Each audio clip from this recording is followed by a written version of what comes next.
História Mundial do Teatro, Margot Bertoldi. O teatro primitivo. O teatro é tão velho quanto a humanidade. Existem formas primitivas desde os primórdios do homem. A transformação numa outra pessoa é uma das formas arquetípicas da expressão humana. O raio de ação do teatro, portanto, inclui a pantomima de caça dos povos da Idade do Gelo e as categorias dramáticas diferenciadas dos tempos modernos.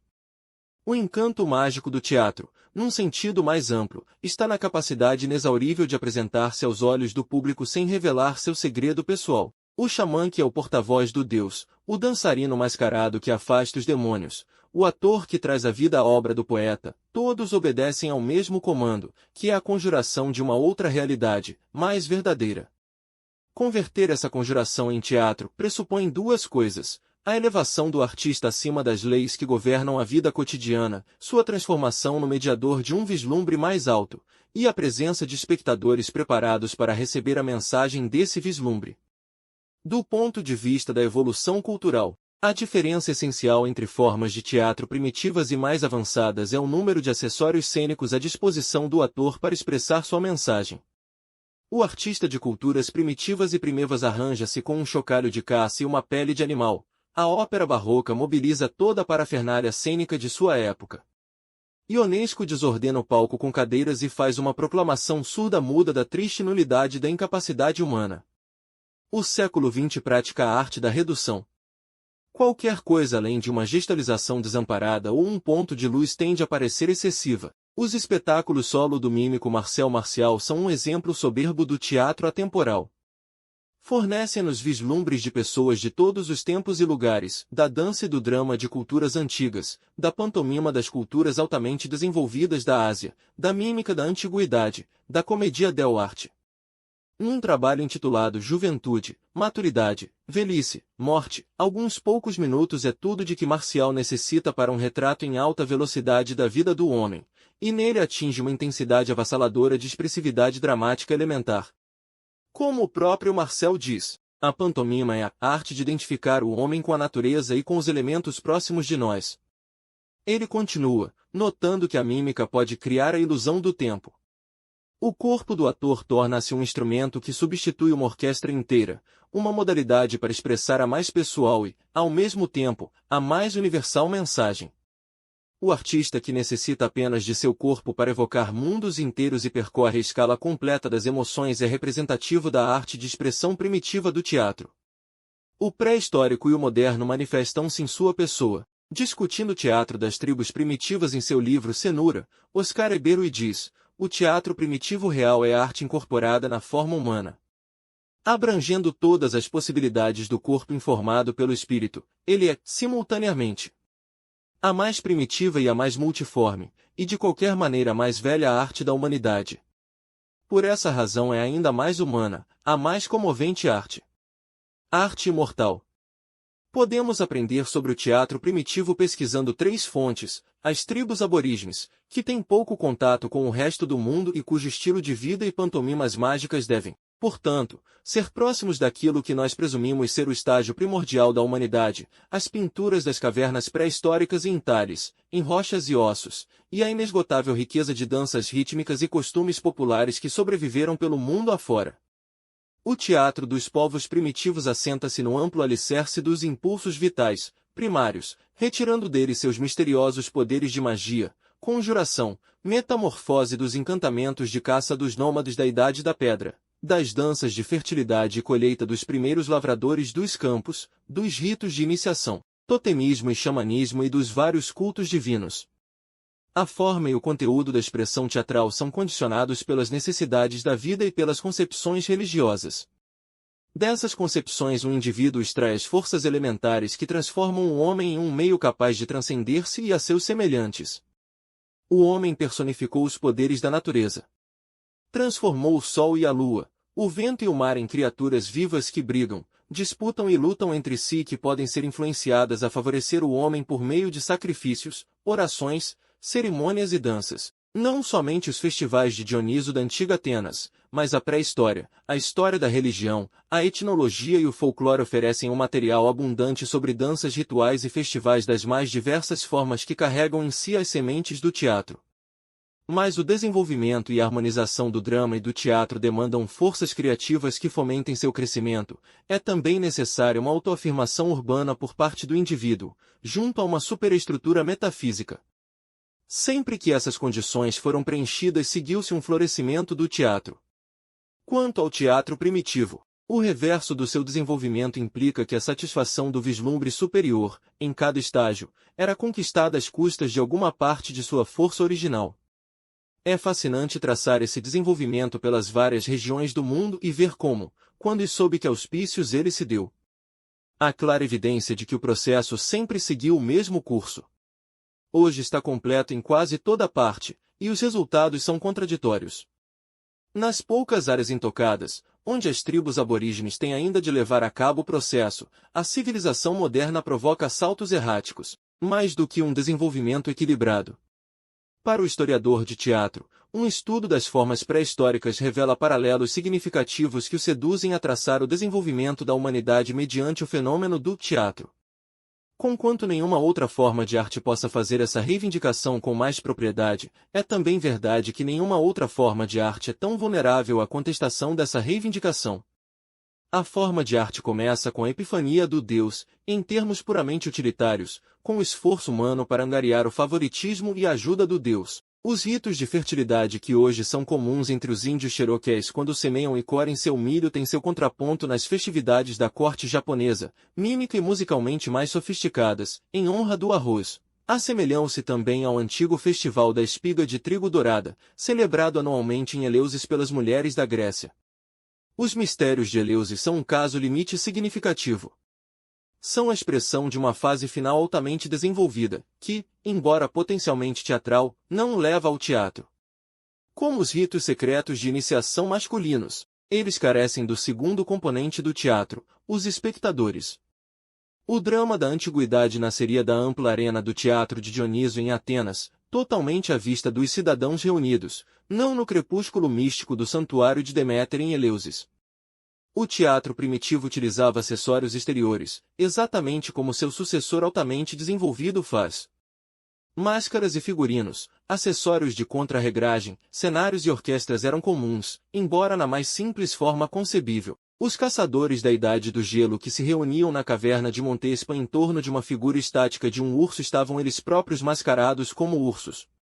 Em um ritual alegórico mágico, matavam a imagem do urso para assegurar seu sucesso na caçada. A dança do urso da Idade da Pedra nas cavernas rochosas da França, em Montespan ou Las Caux, tem seu paralelo nas festas do troféu do urso da tribo Ainu do Japão pré-histórico. Em nossa própria época, é encontrado entre algumas tribos indígenas da América do Norte e também nas florestas da África e da Austrália. Por exemplo, nas danças do búfalo dos índios Mandan, nas danças corrobore australianas e nos rituais pantomímicos do canguru, do emu ou da foca de várias tribos nativas. Em cada nova versão e variadas roupagens mitológicas, o primitivo ritual de caça sobrevive na Europa Central, nas danças guerreiras rituais germânicas, na dança da luta de Odin com o lobo Fenris, como aparece na insígnia de Torslunda do século VI, e em todas as personificações da caçada selvagem da Baixa Idade Média, indo desde o menestrés francês ao arlequino da Comédia dell'arte. Existe uma estreita correlação entre a mágica que antecede a caçada onde a presa é simbolicamente morta, ou o subsequente rito de expiação e as práticas dos xamãs. Meditação, drogas, dança, música e ruídos ensurdecedores causam o estado de transe no qual o xamã estabelece um diálogo com deuses e demônios. Seu contato visionário com o outro mundo lhe confere poder mágico para curar doenças, fazer chover, destruir o inimigo e fazer nascer o amor. Essa convicção do xamã, de que ele pode fazer com que os espíritos venham em seu auxílio induzem-no a jogar com eles. As raízes do xamanismo como uma técnica psicológica particular das culturas caçadoras podem ser remontadas ao período magdaleniano no sul da França, ou seja, aproximadamente entre 15.000 e 8.000 a.C., e, portanto, aos exemplos de pantomimas de magia de caça retratadas nas pinturas em cavernas. Concebido e representado em termos zoomórficos, o panteão de espíritos das civilizações da caça sobrevive na máscara, naquela do espírito mensageiro em forma de animal, no totemismo e nas máscaras de demônios bestas dos povos da Ásia Central e Setentrional, e das tribos da Indonésia, Micronésia e Polinésia, dos lápis e dos índios norte-americanos. Aquele que usa a máscara perde a identidade. Ele está preso, literalmente possuído, pelo espírito daquilo que personifica, e os espectadores participam dessa transfiguração. O dançarino javanês do Jaronkepan, que usa a máscara de um cavalo e pula de forma grotesca, cavalgando uma vara de bambu, é alimentado com palha. Aromas inebriantes e ritmos estimulantes reforçam os efeitos do teatro primitivo, uma arte em que tanto aquele que atua como os espectadores escapam de dentro de si mesmos. Oscar Aberle escreve: o teatro primitivo é uma grande ópera. Uma grande ópera ao ar livre, deveríamos acrescentar, que em muitos casos é intensificada pela cena noturna e real, na qual a luz das fogueiras bruxuleia nos rostos dos demônios dançarinos. O palco do teatro primitivo é uma área aberta de terra batida. Seus equipamentos de palco podem incluir um totem fixo no centro, um feixe de lanças espetadas no chão, um animal abatido, um monte de trigo, milho, arroz ou cana-de-açúcar. Da mesma forma, as 9 mulheres da pintura rupestre paleolítica de Cogul dançam em torno da figura de um homem, ou o povo de Israel dançava em torno de bezerro de ouro, ou os índios mexicanos faziam sacrifícios, jogos e dançavam, invocando seus deuses, ou, atualmente, os dançarinos totêmicos australianos se reúnem quando o espírito ancestral faz sentir sua presença, quando soam os mugidos do touro. Assim, também, vestígios do teatro primitivo sobrevivem nos costumes populares, na dança em volta do Mastro de Maio ou da fogueira de São João. É assim que o teatro ocidental começou, nas danças do templo de Dioniso aos pés da Acrópole. Além da dança coral e do teatro de arena, o teatro primitivo também fez uso de procissões para suas celebrações rituais de magia. As visitas dos deuses egípcios envolviam cortejos, os sacerdotes que realizavam o sacrifício guiavam procissões que incluíam cantores, bailarinas e músicos, a estátua de Osíris era transportada a Abidos numa barca. Os xiitas persas começavam a representação da paixão de Hussein com procissões de exorcismo. Todos os anos, em março, os índios Hopi da América do Norte realizam sua dança da grande serpente numa procissão cuidadosamente organizada de acordo com modelo determinado. Com troncos e galhos construíram 6 ou 7 salões cerimoniais, kivas, para as fases distintas da dança. Existe até mesmo um diretor de iluminação, que apaga a pilha de lenha ardente com cada kiva tão logo a procissão de dançarinos passa. Diversas cerimônias místicas e mágicas estão envolvidas nos ritos de iniciação de muitos povos primitivos, nos costumes que rodeiam a entrada da criança no convívio dos adultos. Máscaras ancestrais são usadas numa peça com mímica. Em sua primeira participação no cerimonial, o neófito aprende o significado das máscaras, dos costumes, dos textos rituais e dos instrumentos musicais. Contam-lhe que negligenciar o mais ínfimo detalhe pode trazer incalculáveis desgraças à tribo inteira. Na ilha de Gaua, nas Novas Hébridas, os anciãos assistem criticamente à primeira dança dos jovens iniciados. Se um deles comete um erro, é punido com uma flechada. Por outro lado, em todos os lugares e épocas o teatro incorporou tanto a bufonaria grotesca quanto a severidade ritual. Podemos encontrar elementos farsescos nas formas mais primitivas. Danças e pantomimas de animais possuem uma tendência a priori para o grotesco. No momento em que o nó do culto afrouxa, o instinto da mímica passa a provocar o riso. Situações e material são tirados da vida cotidiana. Quando o buscador de mel na peça homônima das Filipinas se mete nos mais variados infortúnios, é recompensado com gargalhadas tão persistentes quanto são, também, os atores da pantomima parodística O Encontro com um Homem Branco, no Bosque Australiano. O nativo pinta seu rosto de ocre brilhante, põe um chapéu de palha amarelo, enrola juncos ao redor das pernas, e a imagem do colono branco, calçado com polainas, está completa. O traje dá a chave para a improvisação, uma remota, mas talvez nem tanto, pré-figuração da comédia dell'arte. À medida que as sociedades tribais tornavam-se cada vez mais organizadas, uma espécie de atuação profissional desenvolveu-se entre várias sociedades primitivas.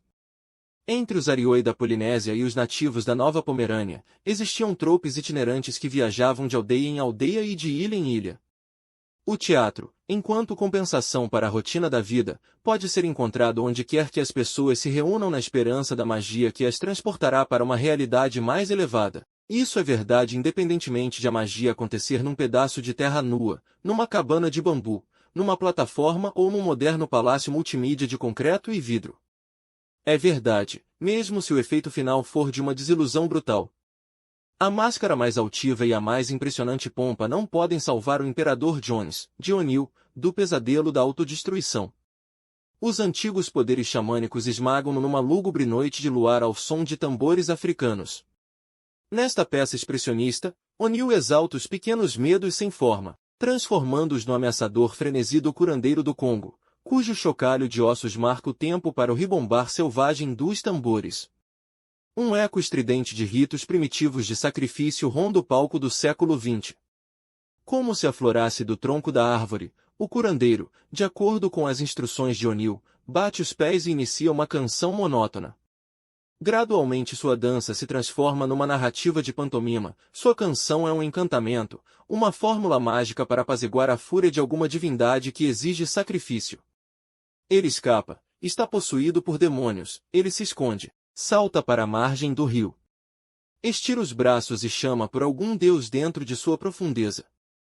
Então, começa a recuar vagarosamente, com os braços ainda para o ar. A cabeça enorme de um crocodilo aparece na margem, e seus olhos verdes brilhantes fixam-se sobre torres.